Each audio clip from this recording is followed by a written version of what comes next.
Hi, Bill Henshaw here again, Constitutional Crisis Channel. Another update on the current non-election.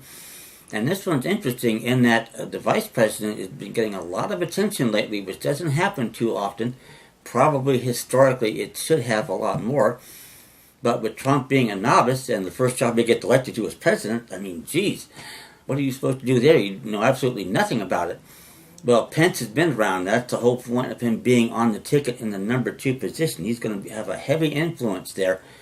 And what I hope is that he's the modern day equivalent of a Goldwater Republican, which it looks like he's claiming to be. Because if that's the case, we may get some real progress in at least the 4 years of this administration and maybe 2 administrations.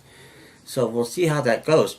But the point I want to make here to the viewers is to study closely who's the vice president, at least in certain administrations. A big one for me that you probably never heard of because they didn't teach you in school either, and they didn't teach me 50 years ago, Schuyler Colfax. This bastard was the Speaker of the House in the 39th Congress, and he went from that position, the most powerful in the Congress, to the vice presidency under Hugo Ulysses Simpson Grant as a caretaker and probably a direct agent of the New York banksters to be sure they got all they wanted in the 8 years that Grant was president, and I'm sure they came damn close to it. That's the whole point of doing what he did. He probably got paid off for that handsomely by the banksters under the table for leaving that position of power and taking this forlorn position of vice president. But it bears close attention in certain circumstances, and others when you have non-appointed officials like Edward Mandell House with the Wilson presidency back in 1912 to 1920.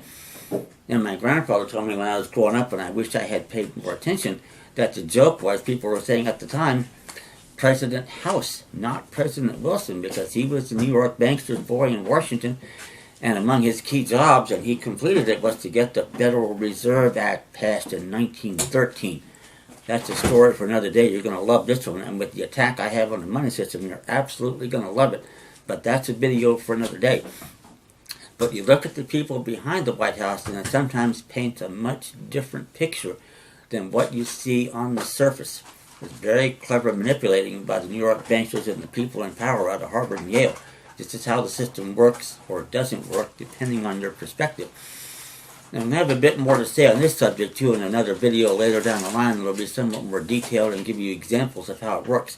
But pay close attention to behind the scenes, just like Dorothy and Toto did in The Wizard of Oz. It'll pay big dividends. Thank you.